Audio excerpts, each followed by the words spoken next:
Welcome back to Tech Plant. What you are seeing here is my planted tank that is in utter disarray. Over the last 6 months, I've really let this thing go and not been able to maintain it very well. It is mostly my own fault. I do have a few small excuses, but there really is no excuse for this kind of stuff. So let's get this thing cleaned up and rescaped. Because I've had this tank for quite some time, much of the plants have really multiplied, which is going to be really helpful for the rescape because we have plenty of material to work with. There are some fish in here, but all the shrimp have actually perished over the last year, I would say, and the snails have kind of been ebbing and flowing in population. The only issue with a lot of this stuff is there is like green string algae all mixed in and tied in and tangled in, so it's going to be kind of a pain to get that out, but once I do, I have a lot of material. The largest portion of the plants in there is actually going to be some baby tears. This stuff is usually used as a carpeting plant, but if you let it go, it can really turn into a giant bush. The really grassy stuff that you see everywhere actually started out with only 2 plants, but it spreads really fast. I believe this is dwarf Sagittaria subulata pusillus. I can't really pronounce it properly, but I will put it on screen. But anyways, once this stuff establishes, it really grows fast. There's just rhizomes and they just take off, and I really love it because it can really get a grassy look. But we got to get that all out of there so we can start fresh and get it nice and good looking. The substrate is that fluval stratum stuff, and I really don't like it over time actually because it really breaks down. You can see how cloudy the water is getting, and a lot of the substrate really just turns into mud. Much of the cloudiness is also because I haven't vacuumed the tank in a while, but still. This is kind of a spoiler. I did build a giant aquarium rack in the plant room, and so this will be the very first aquarium on the rack, which is cool because this is the very first planted aquarium that I've ever had. You might be wondering what that little wooden tray is that I just set down, and this is actually the greatest idea I've ever had for this aquarium.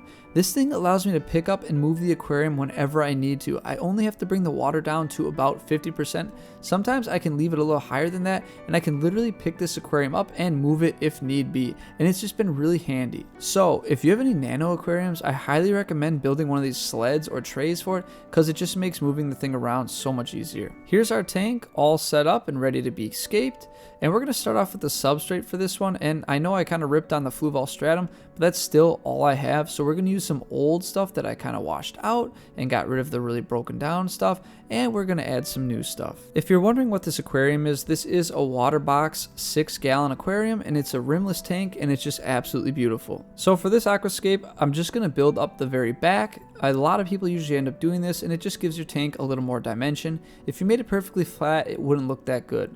I'm not an expert at scaping at all really, but I just know that this is really helpful for giving your tank a lot more depth. In the back left corner, you're going to see that I have a sponge filter, and it's got some of those baby tears grown right into it, and I'm going to leave it that way because it really helps hide it, and I really like the look. As far as the rock, I'm going to use lava rock, mostly because I don't have a lot of stuff yet.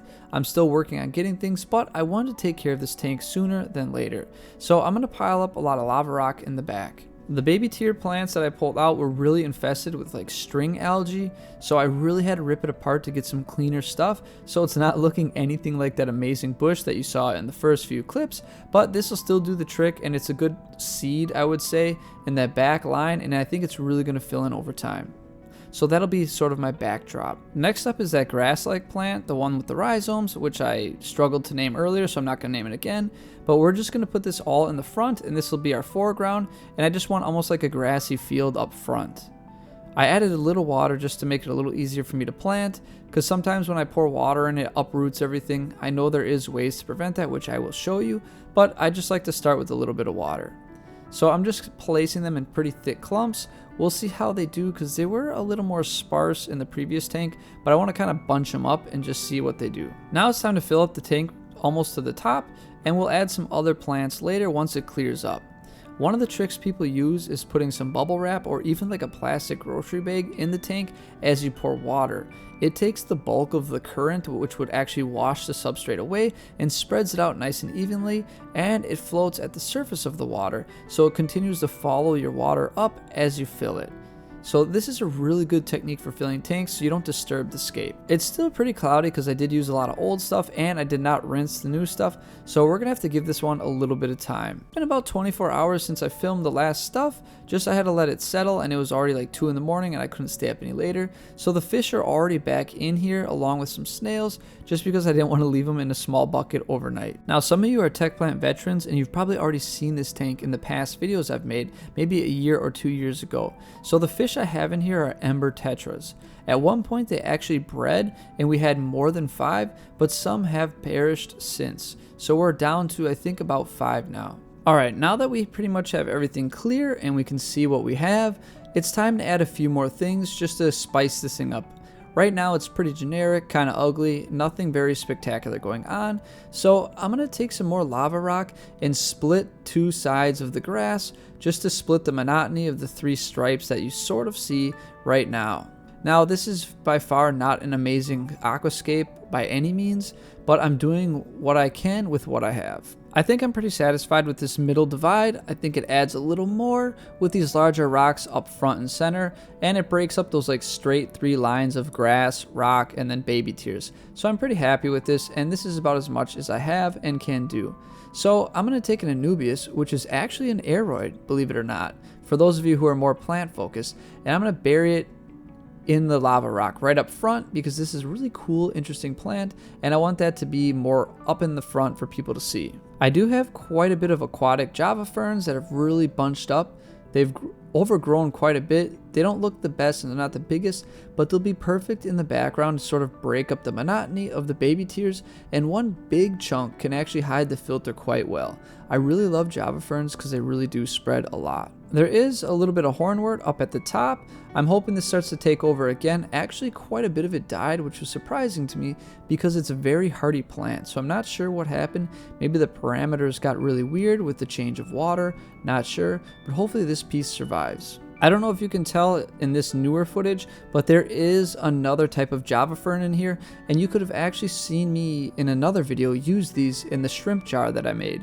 So this was a leftover plant that I couldn't fit in the shrimp jar, so I decided to use it in here, and I also like that it's in the center and it kind of breaks up that back line. I think it's really pretty. At this point, I think I'm finished with the aquascape, and now I can really sit back and enjoy it. At first, I wasn't very happy with the original aquascaping that I did, but as I added more and more plants, it just started to look nice. I think even if you're not a very good aquascaper, if you just jam pack it with a good variety of plants, it will just naturally look pretty cool. I love the variety that I have in this tank now, and I'm excited to possibly pick up some other new plants to put in there somewhere. It might get a little cluttered, but honestly, I love the look. It wasn't until like 2 or 3 years ago that I first found out about these planted tanks and absolutely fell in love with them. And since I've never had enough space, I could only have this one nano tank, but now that I have a lot more space in the basement, I have a whole aquarium rack with a lot of plans for many tanks.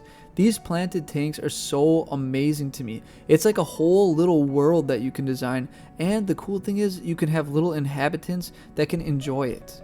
So if you're just a plant person watching this, I challenge you to find a nano tank. You can find pretty cheap ones out there. They don't have to be rimless, and see what you can do. It's absolutely fun and fantastic to create a little aquatic world. I hope you guys enjoyed this video and enjoyed the footage. For me, it's just really awesome. I love watching it, and I hope you guys too, especially because there's going to be more of this kind of content on this channel. I hope you guys are also looking forward to that as well. I'm going to be setting up a lot of shrimp tanks and a lot of other small nano fish, so this should encourage a lot of you because you can set up a nano tank pretty much anywhere. Well guys, I hope you enjoyed this video, and as always, may your plants grow strong and healthy. I'll see you next time.